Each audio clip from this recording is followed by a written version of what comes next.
Boa, boa tarde. Boa tarde, amigos. Eu estou aqui ao vivo na Rolling, obviamente de casa, né? Dando força para essa questão da gente ficar em casa mesmo. É um momento muito sério. E hoje a gente vai fazer uma coisa diferente.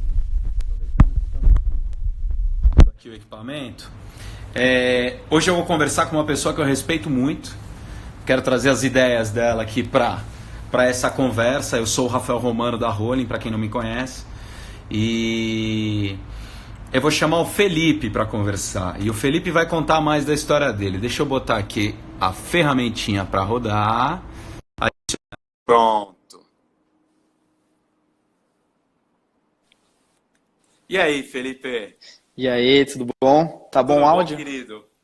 Bom, primeiramente, boa tarde. Boa tarde. Posso ver que você está em casa, está adotando as medidas aí de precaução, claro. Isso. E obrigado por aceitar esse convite de fazer um ao vivo comigo, um ao vivo com a galera que acompanha a Rolling.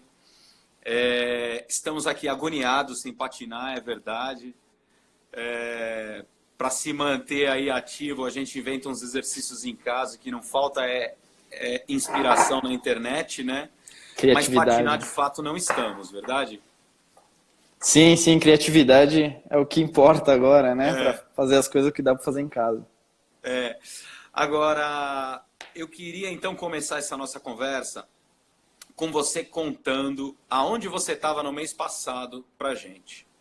Isso, há mais ou menos um mês e pouquinho eu estava exatamente no Saara, no deserto do Saara, não na rua Saara, no deserto do Saara mesmo.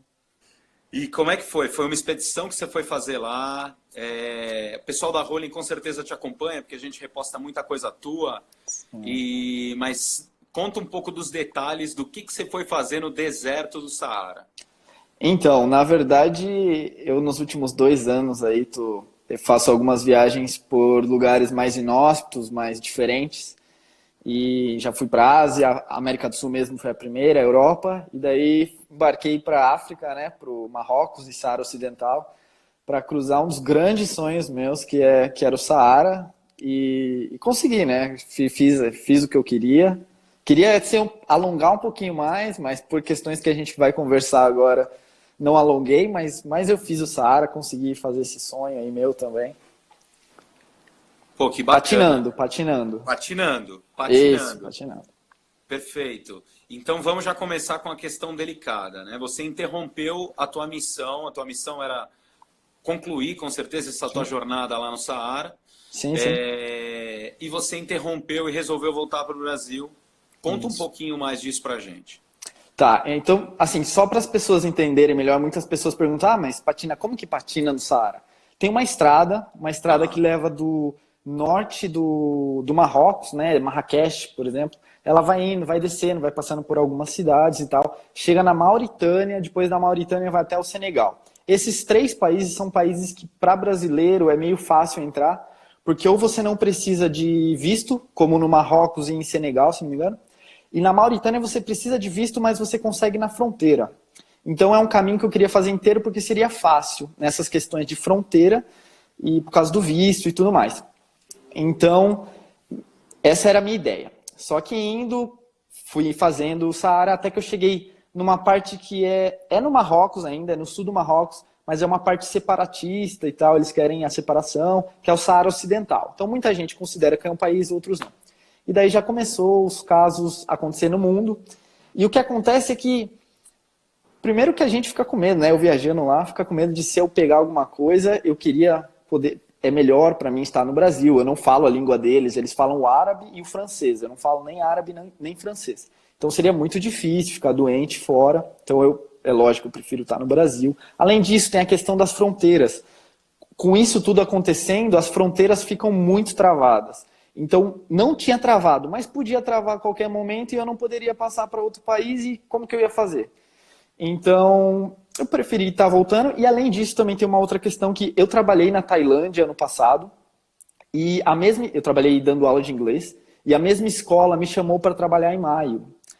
E eu aceitei. E daí eu falei, já tenho que fazer as papeladas todas. Tá tudo entre aspas, uma zona aqui, que você não sabe o que fazer e tal. Lá nem tava tanto, mas é mais essa questão de informação. Pode chegar rápido, pode não chegar. A gente sabe agora que o continente africano vai demorar um pouquinho mais para chegar.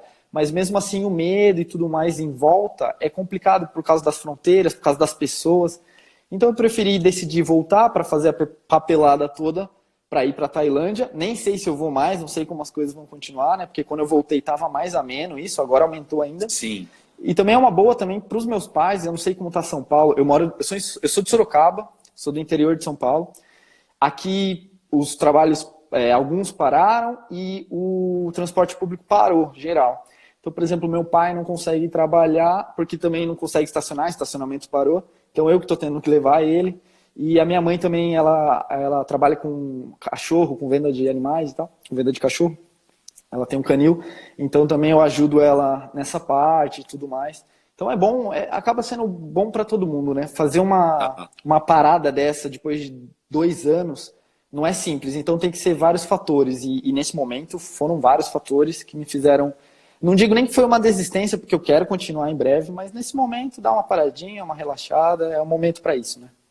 Tá certo, tá certo. Bom, então, pelo que eu entendi, você estava vivendo um sonho, na verdade, porque com certeza essas jornadas que você faz de patins devem ser muito planejadas, devem envolver, enfim, uma questão emocional muito grande também, porque ter força para fazer uma travessia de um deserto patinando, né, e as coisas que você faz, com certeza envolvem muito coração. E aí você interrompe isso num momento não só pela insegurança de saúde mesmo, de onde você estava, você falou que você pode ser melhor assistido no Brasil do que lá, sim, mas também para ser proativo com a tua família, né? Para ser um suporte aqui para tua família. Então, de repente, você interrompe um sonho teu para fazer esse papel e eu acho que isso tem uma relação total com o que todos nós estamos vivendo aqui no Brasil, né? De que a gente se fechou para dentro das nossas próprias casas para zelar pelas pessoas do nosso convívio, né? Para zelar por todas as pessoas, é uma forma de proteger todas as pessoas. A gente está em casa e de repente você interrompe um sonho teu em nome disso. Eu acho isso muito bonito. Bom, queria voltar para saber alguns detalhes da sua viagem. Assim, algumas pessoas te acompanham no Instagram, com certeza, né? Mas assim, eu gosto de lembrar até de quando nós nos conhecemos. A Rolling te apoia com patins. E eu lembro quando você pela primeira vez veio falar comigo, você falou: oi, Rafa, tudo bem? Eu sou o Felipe, eu sou de Sorocaba, eu tenho um projeto de ir patinando por toda a América do Sul. E aí, até eu descobrir que o seu projeto era uma coisa muito verdadeira, demorou um tempo para a gente se conhecer mais, né? Sim. Mas assim, a tua coisa ela é tão verdadeira que você não só fez a América do Sul patinando, você saiu de Sorocaba e foi até onde? Vamos lá, vamos parar e me conta essa tua jornada, a primeira delas. Isso, vamos lá. E na verdade eu saí com a bicicleta e o patins levando na bagagem, nos alforjes, que é aquela mochila de bicicleta.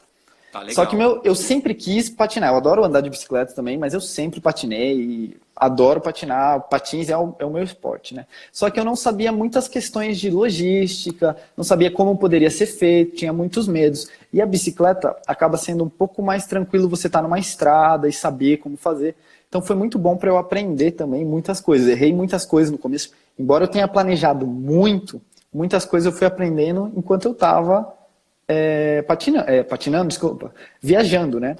Então eu fui de bicicleta e levei o patins comigo, aí nas cidades eu patinava, conheci bastante o sul do Brasil, muitas cidades eu fiquei na casa de pessoas que patinam, foi muito legal. Aí fui para o Uruguai, e antes de ir para o Uruguai atravessei a Praia do Cassino, que é a maior praia do mundo. Opa, perdão, aqui fizeram uma ligação. E daí atravessei a Praia do Cassino, entrei no Uruguai. Passei para a Argentina, daí na Argentina fui retinho de Buenos Aires até os Andes, né, em Mendoza. Cruzei os Andes e de bicicleta, fui pro Chile, aí do Chile fui lá para cima, cruzei deserto do Atacama, entrei na Bolívia, que é um país muito legal, natureza incrível, mas muito difícil. E porque é altitude, então eu passei muito mal, peguei frio de -17, muita coisa linda aconteceu lá, mas muita coisa difícil também. E daí depois disso, eu acabei falando, acho que dá para eu tentar fazer de patins agora. E comecei a fazer com o patins que eu tava mesmo, meu pai foi me visitar, a bicicleta voltou com ele, eu passei meio mal na Bolívia, perdi quase 10 quilos, foi bem pesado. Então ele foi me visitar. Sim, sim. Quando eu peguei o frio de -17, minha comida toda congelou, fiquei um dia lá sem nada, foi assim pesado. Mas nada assim, foi pesado assim, de perder muitos quilos, atravessando o deserto e tudo mais. Então meu pai pegou a bicicleta e falei, vou tentar de bike agora. Peguei minha mochila, fui só vou tentar de bike não, desculpa, vou tentar de patins. Peguei minha mochila, coloquei nas costas, fui direto de patins. E foi muito legal, me senti muito bem, porém eu não me sentia muito bem com a mochila nas costas, estava doendo muito minhas costas e tudo mais. Trabalhei em Cusco, e quando eu trabalhei em Cusco num bar, só para ficar lá, conhecer Machu Picchu, tal, porque era um pouco caro, então eu precisava um pouco de dinheiro, eu consegui uma entrevista para fazer para trabalhar na Tailândia. E passei na entrevista, e daí eles me chamaram. Então eu fui para a Tailândia. Foi aí então que a gente começou a conversar mais e tudo mais. E daí que eu comecei, daí depois que eu trabalhei na Tailândia, eu comecei a viajar com o patins, que é muito melhor, né? Porque eu viajava com patins de 80 milímetros, para vocês terem ideia. E como eu gosto muito de slalom, meu patins é roqueado. Então imagina patinar vários quilômetros com patins roqueado, é diferente, né? Então agora eu patino com patins que é 150 e 125, né? As rodas de pneu 150 e as rodas normais 125, então muito mais fácil. E rende muito mais. E ao mesmo tempo eu tive a ideia de tirar a mochila das costas e comprar um carrinho de bebê. Então eu viajo com as minhas coisas no carrinho de bebê, não tenho problema nas costas. Assim, melhor coisa que aconteceu. E daí eu fiz Ásia, depois eu já tinha feito América do Sul de bicicleta. Aí eu fiz a Ásia, onde eu trabalhei na Tailândia, eu fiz Tailândia, Coreia do Sul, Mongólia, China, aí fui para a Europa. Fiz Europa... Tailândia, Coreia do Sul, Mongólia, China. China, isso. Aí fui para a Europa de avião, fui lá para a Rússia, daí fiz Rússia, Estônia, Letônia, Lituânia, Alemanha, Polônia antes, Holanda, Bélgica, França. Aí depois Marrocos, que foi agora. E o Marrocos agora, perfeito. Então, isso. América do Sul você fez de bicicleta. Sim, isso. Certo. Depois você foi para a Tailândia, porque nesse meio tempo você engrenou aí um trabalho para você na Tailândia. Perfeito. Aí você foi para a Tailândia e na Tailândia você começou a fazer as travessias de patins de fato. Exatamente. Então quando você fala que você saiu da Tailândia e foi para a Coreia do Sul, eu lembro nos seus vídeos da Coreia do Sul você falando que você atravessou o país inteiro patinando por ciclovias. Como é isso? Explica pra mim. Sim. Então, é engraçado porque assim, é um país pequeno, claro, tem essa vantagem, mas o país tem ciclovia para todo lugar que você quer ir. É como a Holanda também, mas a Holanda é bem menor, né? A Coreia do Sul é pequeno, mas não tanto. Então assim, eu cruzei o país inteiro da Coreia do Sul, que é da principal cidade do norte, que é a capital, até Pusan, lá no sul, que é a principal cidade no sul. Então de Seul, a capital, até Pusan, foram 600 e poucos quilômetros. Então assim, só de ciclovia. É uma ciclovia que tem para cruzar o país e é uma ciclovia muito boa. Às vezes a ciclovia é na rua, né, naquela parte na rua, mas a galera respeita pra caramba. Então não tem problema algum. E totalmente, assim, foi o país mais fácil junto com a Holanda de patinar, não tive problemas, não tive que ir na rua, porque na rua você até acostuma, mas tem aquela coisa do caminhão passar perto, né? Sim. Na Holanda e na Coreia do Sul, super tranquilo, não tem isso. Nossa, dá pra... E é tranquilo, é um país sem muito sobe e desce. Foi bem fácil, foi bom começar por lá, porque foi bem fácil para eu readaptar estar na estrada, né? Porque já fazia 5 meses que eu estava trabalhando na Tailândia, então eu dei aquela parada. Então foi muito bom começar num país fácil. Ia ser a minha primeira viagem de patins mesmo, né? Se bem que eu tinha feito no Peru. Mas mesmo assim, né? Depois de 5 meses, estava fazendo aquela parte, então foi muito bom. Começar pela Coreia do Sul, e é um país com uma cultura muito diferente, né? Comida muito diferente, tudo muito diferente, então é bom também. Pô, muito interessante isso. Então, obviamente, quando você está numa das suas viagens, você pega uma ciclovia, você se sente totalmente seguro, é uma sensação totalmente diferente de você estar nas estradas, né? Com certeza. Porque, enfim, você percorre estradas para percorrer os países por onde você está. De fato. Legal. E eu vejo você nos teus vídeos comentando que você come comida enlatada. Né? Como é que é a dieta de quem viaja de patins? Bom, deixa eu esclarecer mais uma coisa aqui. 90% das vezes você dorme na sua barraca, ou 100%? Sim. Não. Diria até um pouco menos, uns 80%, 75% das vezes. Porque cada quando 4, você não 5 dorme na dias tua barraca, você dorme onde? Eu fico no hostel, geralmente, para duas coisas. Primeiro, para carregar tudo que eu tenho. Carregar, que eu digo, de energia, né? Colocar para carregar e tal. E também para falar com a minha família e tudo mais, porque eu não tenho internet viajando, né? Então eu só pego a internet, ou dou uma roubadinha, entre aspas, em algum restaurante que tem, eu vou lá e pergunto, posso só dar um oi para minha família e tal? Ou então eu fico num lugar e daí eu converso melhor. Perfeito. Agora, se você está viajando por um lugar que não tem um hostel, como foi o deserto do Saara, você obviamente acampa. Né? Sim. Até fácil. Perfeito. Daí. E aí, como que você se alimenta? Assim, você leva uma provisão de quantos dias contigo? Depende muito do país. Por exemplo, no Saara, vou colocar o extremo, né? Que é o lugar que menos tinha cidades. Teve um momento lá que tinha 300 quilômetros para chegar na próxima cidade. Então, Legal. assim, 300 quilômetros eu faço assim, se eu for tranquilo, 4 dias. Geralmente eu faço 80, 70 por dia. Se eu quiser correr um pouquinho mais, aí eu consigo fazer em 3 dias, fazer 100, 100, 100. Mas acaba desgastando bastante. Então eu prefiro fazer 4 dias.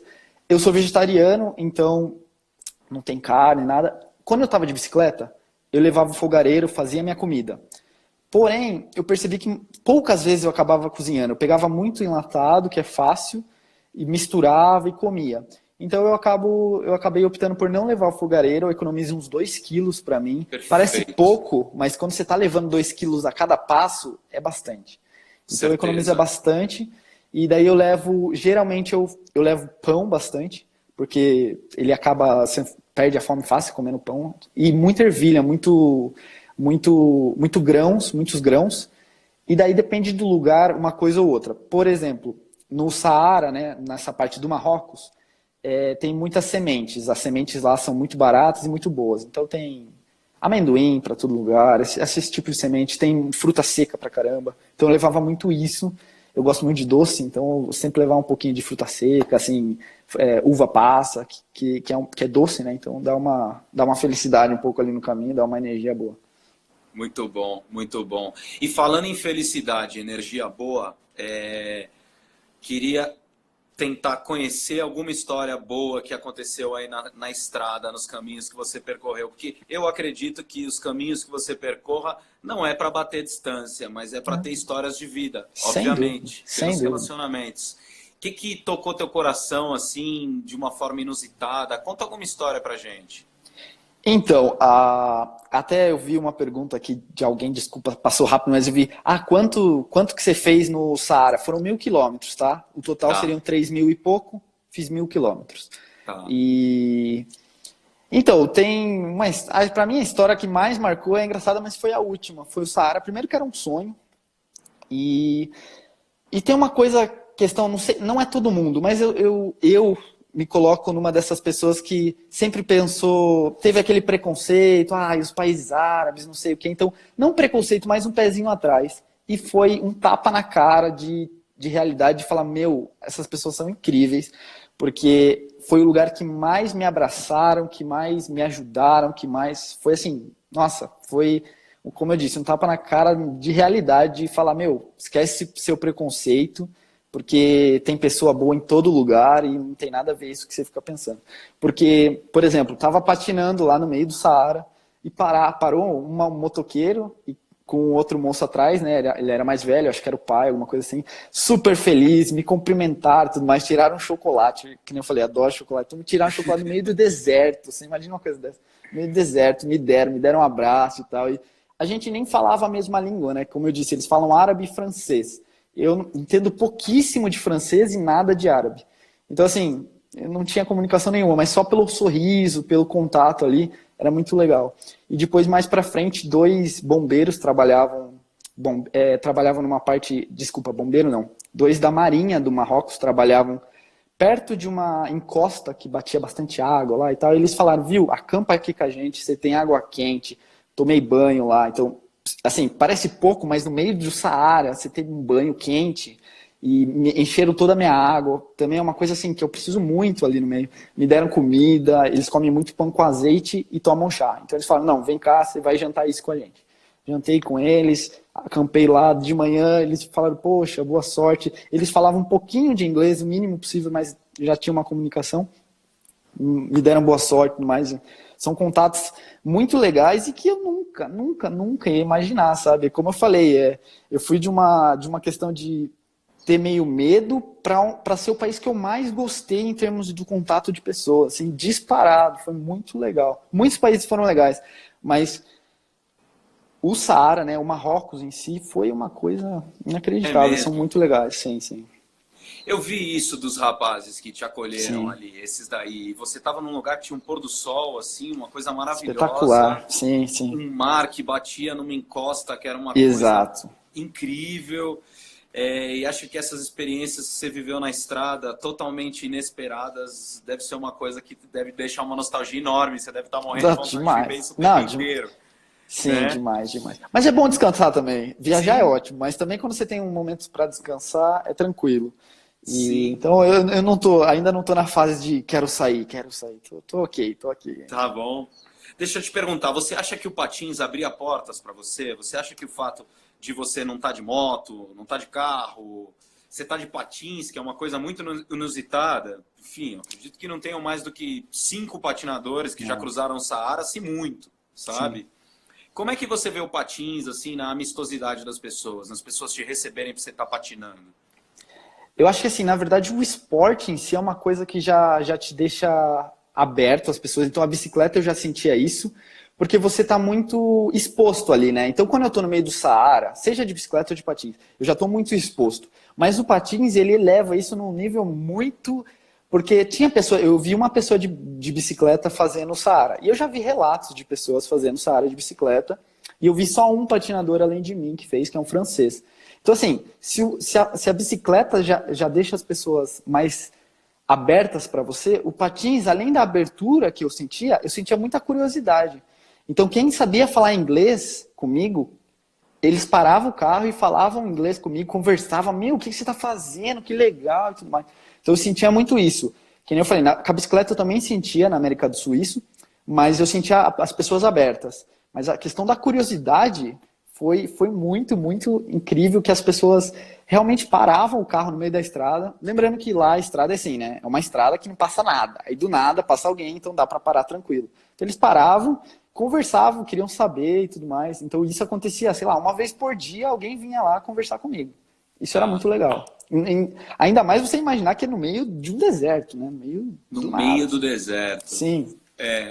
E tem dia que você não via ninguém? Bom, você falou que pelo menos uma vez por dia você conversava com alguém. Sim, sim. Tá. No Saara, sim. No Saara, como era uma estrada, passava a gente. Agora, em outros lugares, por exemplo, na Mongólia, foi o lugar que eu mais usei a off-road, eu fiz uns 300 quilômetros por um rio congelado lá, teve um dia que eu não vi ninguém. Ninguém. É no meio do nada mesmo. Foi bem legal. Isso é legal, mas é mais um pouco mais...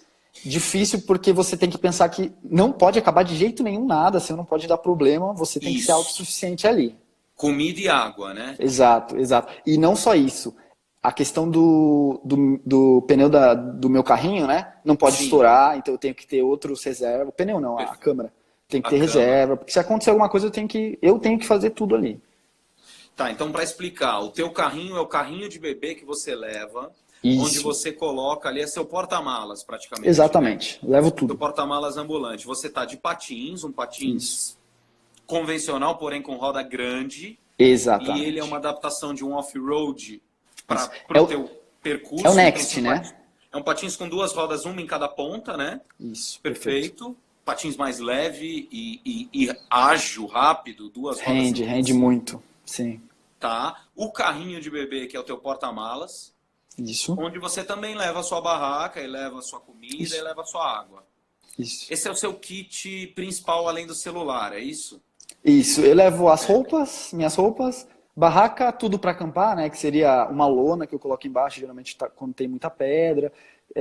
Saco de dormir, claro. Isolante térmico. E aí eu levo outras 2 coisas que é legal, que é um negócio para filtrar água. E também um negocinho, porque em lugares às vezes eu preciso, e também um negocinho para mandar mensagem para os meus pais já pré-determinada. É uma mensagem que eu mando só falando, tá tudo bem, então todo dia à noite eu mando isso para os meus pais já saberem que tá tudo tranquilo. Perfeito. E você, deixa eu saber um pouco mais do teu equipamento. Isso que você falou, ele funciona por GPS? Como é que é? Você dá um sinal de vida para tua família? Isso, até esqueci o nome do negócio, é um negocinho laranjinha. Tá legal. Mas é exatamente isso, é uma mensagem já pré-determinada, eu não posso mexer nessa mensagem, só tem uma mensagem. Só que daí eu mando todo dia que estou bem. E também tem uma outra mensagem de SOS. Caso dê algum problema, eu mando essa mensagem. Nunca precisei, nem passei perto disso. Mas também é um negócio legal. Caso eu precise, é só apertar ali. Perfeito. Tem uma pergunta do Júnior aqui. Você tem algum patrocínio para te ajudar na parte financeira? Como você banca a sua viagem, Felipe? Boa. Quando eu saí de bicicleta, o primeiro ano eu tinha um patrocínio na parte financeira, não era muito. Pode divulgar teus patrocinadores aqui, viu? Sim. Seja quem for, vamos valorizar quem valoriza as tuas jornadas. Então, quando eu saí, era o projeto Eu, que era o que eu tinha financeiramente. É uma academia de Sorocaba, é bem legal. Não estou mais com eles, mas sou eternamente grato. Foi muito legal esse um ano que a gente teve junto. E também a Decathlon, que também fiquei o primeiro ano com eles. E eles foram objetos, né? O valor que eu tinha, então muita coisa de barraca, essas coisas eu peguei. Também foi o primeiro ano com eles. Não estou mais com eles, mas também eternamente grato por eles. Te ajudou na infra. Demais. Perfeito. Porque assim, muita gente pensa, mas quanto que você gasta mensalmente? Eu gasto bem pouco, eu gasto entre 400 e 500 e geralmente eu trabalho para estar fazendo isso. Então eu trabalhei no Brasil, peguei uma grana, viajei à América do Sul. Trabalhei no Peru e na Tailândia, peguei uma grana, viajei à Ásia, que é bem barata, a Europa, que foi um pouco mais caro, que gastava um pouco mais de 400, 500 reais, e depois o Marrocos. Então, voltei agora, vou trabalhar no Brasil ou na Tailândia, como eu tinha dito no começo do ano, vamos ver se eu consigo ir em maio para trabalhar lá de novo. Faço dinheiro, faço 5, 6 meses trabalhando e viajo. Mas agora, esse ano, eu estou com a Rolling. Perfeito. A gente ajudou com patins, na verdade. Exatamente. Sim, a parte financeira, você estava falando sobre 400, 500, o quê? Reais ou dólares? Não, reais. Reais, é a média de gasto que você tem mensal numa viagem dessas. Tirando a Europa e tirando Coreia do Sul, que foi bem caro. Agora, todos os outros países nesse valor. O Marrocos é barato, a Ásia quase toda é barato, a América do Sul, embora a gente fale do Brasil e tudo mais ser caro, é caro, mas assim, com esse valor dá para viajar e tudo mais. Agora, a Europa já é mais complicado. Mas todos esses países, 500 reais, 400 reais, geralmente eu gasto no mês. Lembrando que assim, né, eu não fico, eu fico em hostel a cada 5 dias, então por isso que abaixa bastante. Eu acampo muito, fico na casa de pessoas que me recebem de graça.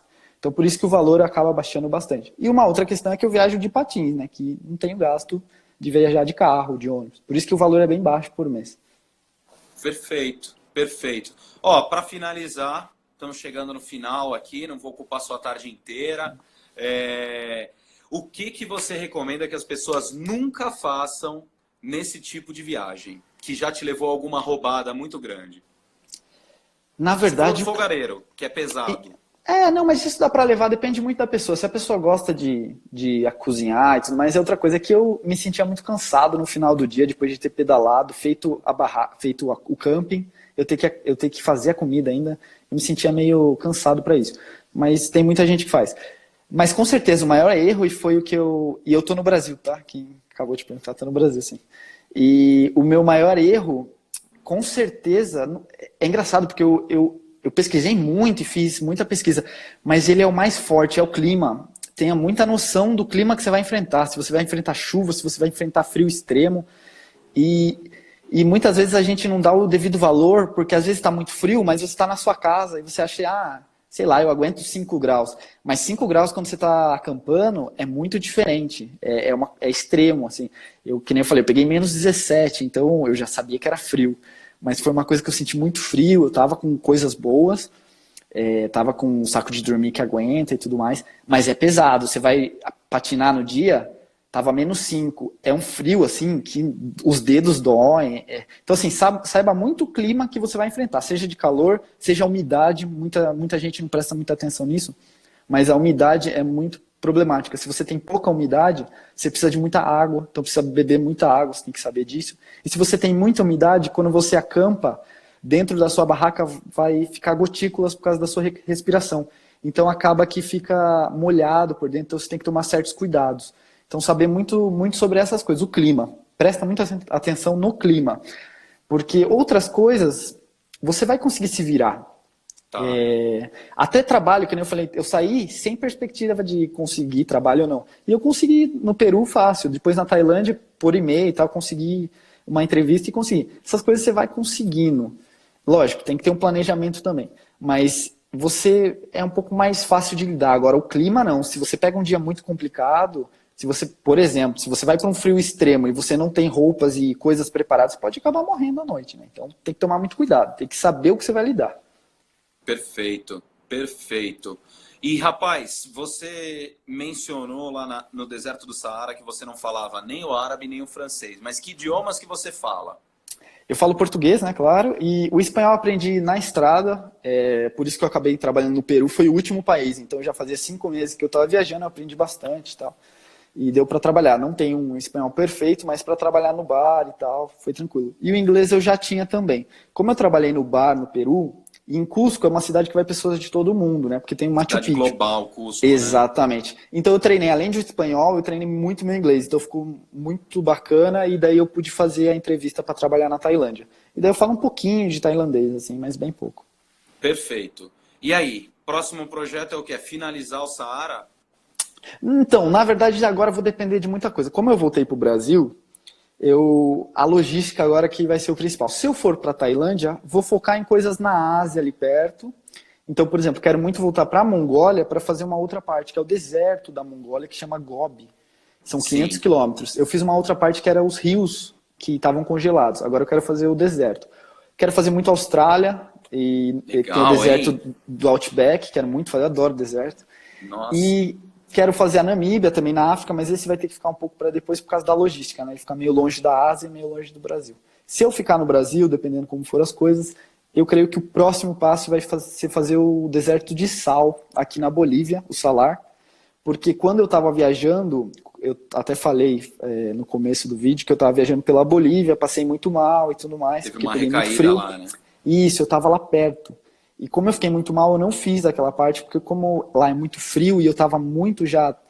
Meu corpo estava muito fraco, eu falei, não vou fazer, vou deixar para uma outra época. Então, se eu ficar para cá, eu vou querer fazer a próxima, a Bolívia. Agora, se eu for para Tailândia, se der certo, o dia eu ir agora trabalhar em maio na Tailândia, se não fecharem, né, as fronteiras e tal, aí eu vou focar na Austrália e em voltar para a Mongólia, que eu adorei também.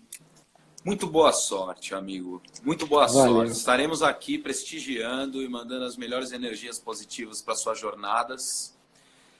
Sou muito grato pela forma como você me inspira e como você inspira, com certeza, todo mundo que te conhece. E obrigado por dedicar um pouquinho do seu tempo aí para contar para a galera que segue a Rolling, para as pessoas que te acompanham também, alguns dos detalhes das suas jornadas. Conte conosco no que precisar e um grande abraço. Grande abraço, obrigado. Tava vendo as mensagens aqui embaixo, obrigado a todo mundo, obrigado Hilarinho aí, brigadão mesmo. E todo mundo aí que acompanha, muito obrigado pela Rolling e por você, Rafa, brigadão também de tudo. Grande abraço. O que vocês precisarem, só dá um toque. Tá certo. E pessoal, fiquem em casa, hein? Acompanhem, ó. Todo dia agora eu vou conversar com alguém. Vocês acompanhem de casa para a gente sair um pouco do tédio, se esse for o caso. Mas a gente tem que se cuidar. Essa é a grande verdade. Tá bom, Felipe? Um grande abraço, cara. Que seja plena aí a tua visita aí a Sorocaba. Tá bom? Isso aí, valeu. Obrigado. Abração, querido. Fica com Deus. Até mais.